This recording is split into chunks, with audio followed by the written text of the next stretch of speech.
ఎన్ని కుప్పిగంతులు వేసినా రాష్ట్రంతో సీఎం జగన్మోహన్ రెడ్డికి రుణం తీరిపోయింది అంటూ సంచలన వ్యాఖ్యలు చేశారు మాజీ మంత్రి టీడీపీ సీనియర్ నేత గంటా శ్రీనివాసరావు. వైఎస్ఆర్సీపీ ప్రభుత్వానికి అంతిమ గడియలు వచ్చాయి. నోటిఫికేషన్ కొద్ది రోజుల ముందు విజన్ డాక్యుమెంట్ విడుదల చేయడం ఒక డ్రామాగా కొట్టిపారేశారు. విశాఖ ప్రజలు జగన్ వైసీపీని నమ్మడం లేదని 2014-2019 ఎమ్మెల్సీ ఎన్నికల్లో పరాజయమే నిదర్శనంగా పేర్కొన్న ఆయన బస్పే ఫ్లోటింగ్ బ్రిడ్జ్ నిర్మాణం చేయలేని ప్రభుత్వం రాష్ట్రాన్ని ఎలా నిర్మించగలదో చెప్పాలని డిమాండ్ చేశారు.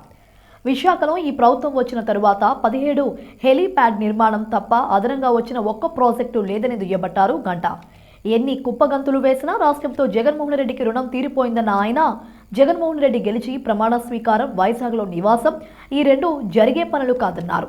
మరోవైపు మంత్రి బొత్సపై ఆసక్తికరమైన వ్యాఖ్యలు చేశారు గంటా. చీపురుపల్లిలో తనపై పోటీ అంటే ఓడిపోవడానికి అన్న బొత్స వ్యాఖ్యలపై రియాక్ట్ అయిన ఆయన ఓడిపోయిన అనుభవం బొత్సకే ఉంది. ఒకసారి ఎంపీగా, ఎమ్మెల్యేగా బొత్స ఓడిపోయారని గుర్తు చేశారు. నేను గెలవడం తప్ప ఓడిపోవడం తెలియదు. సీటు ఫిక్స్ అయిన తరువాత ఎవరు ఎక్కడి నుంచి పోటీ అనేది తేలుతుందన్నారు మాజీ మంత్రి గంటా శ్రీనివాసరావు.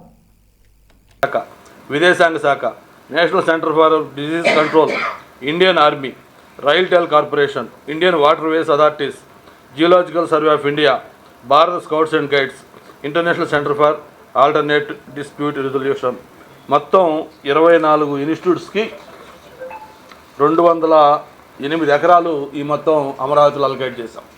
అంటే వాళ్ళందరూ కూడా వాళ్ళు వేల కోట్లతో ఇన్వెస్ట్మెంట్స్ తోటి ఇవన్నీ ఇన్స్టిట్యూట్స్ మేము అమరావతిలో పెడతాం. అంటే ఇందాక చెప్పిన 18 ప్లస్ ఈ యొక్క 24 మొత్తం అన్ని ఇన్స్టిట్యూట్స్ కూడా అమరావతిలో ల్యాండ్ అలకేట్ చేసి వాళ్ళు పేమెంట్ కట్టి తీసుకునే అన్నీ కూడా చివరికి ఈరోజు క్యాపిటల్ ఎక్కడో తెలియక, ఎందుకంటే ఇవన్నీ కూడా క్యాపిటల్లో పెట్టాలనే ఉద్దేశంతో అమరావతిలో పెట్టడానికి ముందుకు వచ్చి వాళ్ళు ల్యాండ్స్ తీసుకొని మధ్యలో ఆపేసుకున్నాయి.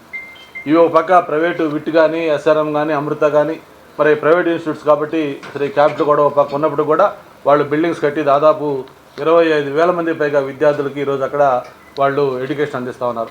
చివరికి కనీసం అటువంటి ఇన్స్టిట్యూట్స్ ఉంటే వాటికి కావాల్సిన బేసిక్ ఇన్ఫ్రాస్ట్రక్చర్, రోడ్డు కానీ లేకపోతే మిగతా అప్రోచ్ రోడ్స్ కానీ, డ్రైన్స్ కానీ నిర్మించకపోతే వాళ్ళు పక్క బాధపడుతూ వాళ్ళ ఇది కూడా చెప్తున్న విషయం మనం చూస్తూ ఉన్నాం. ఇవి ఎలాగుంటే ఈరోజు విశాఖపట్నం నా డ్రీమ్ క్యాపిటల్, విశాఖపట్నంలో ఇలా చేయాలనుకుంటున్న ముఖ్యమంత్రి గారు ఏదైతే విశాఖపట్నంలో ఉన్నాయో ఈ మధ్యన మనం 2-3 సార్లు చెప్పుకున్నాం. అయినా మళ్ళీ మీకు ఎందుకు రిపీటెడ్గా చెప్తా ఉన్నానంటే, నిన్న విశాఖపట్నంలో ఆయన అంత సిగ్గు లేకుండా అంత ఓపెన్గా అన్ని పచ్చి అబద్ధాలు ఆడుతూ విశాఖపట్నం నా కళ్ళ రాజధాని, నేను కళ్ళ ఇలా కంటున్నాను, విశాఖపట్నం అలా చేయాలనుకుంటున్నా అని చెప్పని అన్ని అబద్ధం మాటలు, బోటకు మాటలు చెప్తా ఉంటే మనందరం కూడా ఆలోచించాల్సిన అవసరం వచ్చింది. ఇదే విశాఖపట్నం సంబంధించి మీ గతంలో కూడా చూపించాను నేను. మొత్తం విశాఖపట్నంలో ఉన్న ఆస్తులన్నీ కూడా ఏ విధంగా మొత్తం తాకట్టు పెట్టాడు, మొత్తం ఏ ఇన్స్టిట్యూట్ అంటే ఏ బిల్డింగు తాకట్టు పెట్టాడో కూడా ఇవన్నీ ఒక్కసారి చూడాల్సిన అవసరం ఉంది. సర్క్యూట్ హౌస్, తహసీల్దార్ కార్యాలయం సీతమ్మ ధర, R&B క్వార్టర్స్ రేసవానిపాలెం, ప్రభుత్వ పాలిటెక్నిక్ కాలేజ్ కప్పరాడ, అలాగే ప్రభుత్వ ఐటీఐ కాలేజ్ కప్పరాడ, రైతు బజార్ గోపాలపట్నం, అలాగే డైరీ ఫామ్ చిన్నగదిలి, పట్టు పరిశ్రమల శాఖ Bakkanapalem, TCPC Bakkanapalem, police quarters Kirlampudi, ఈ బంగ్లా కిర్లంపొడి, CWD ఆఫీస్ కిర్లంపొడి, ఈ బంగ్లా కిర్లంపొడి, మొత్తం 128.7 ఎకరాలు. ఈ మొత్తం కూడా 25,000 కోట్ల పైగా భూములు తాకట్టు పెట్టి వీళ్ళకి రుణాలు తీసుకున్నారు. అంటే ఇది పెద్ద ఆశ్చర్యం కాదు. చివరికి సెక్రటేరియట్ తాకట్టు పెట్టి రుణం తీసుకున్న తర్వాత ఈ పెట్టడం పెద్ద మన ఆశ్చర్యం కాదు. అంతేకాకుండా సిగ్గు లేకుండా మళ్ళీ వాళ్ళ మంత్రులు అంటున్నా ఉన్నారు, ప్రభుత్వం తాకట్టు పెట్టకుండా రుణాలు ఇస్తారని చెప్పారు. తాకట్టు పెట్టకుండా రుణాలు ఇస్తారని చెప్పట్లా, కానీ ఏది తాకట్టు పెట్టాలి, ఏది తాకట్టు పెట్టకూడదో కూడా ఆలోచించే జ్ఞానం ఈ మంత్రులు కానీ ముఖ్యమంత్రి కానీ ఉన్నట్ల. చివరికి సెక్రటేరియట్ తాకట్టు పెడుతున్నామంటే ఈ ప్రభుత్వం యొక్క ఇమేజ్ బయట ఏమనుకుంటారో అది కూడా ఆలోచించుకోకుండా దాని మీద మాట్లాడుతున్న పరిస్థితి అందరం కూడా అర్థం చేసుకోవాలి.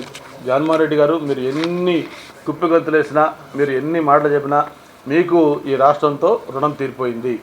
మీకు రేపు జరిగే ఎన్నికల్లో తెలుగుదేశం పార్టీ, జనసేన కాంబినేషన్లో ప్రజలు మీకు పర్మనెంట్గా బై బై చెప్పే రోజు రాబోతూ ఉంది. మిమ్మల్ని ఈ రాష్ట్రంలో మళ్ళీ మీరు గెలిచేది లేదు, ముఖ్యమంత్రిగా ప్రమాణ స్వీకారం ఎక్కడా చేసేది లేదు.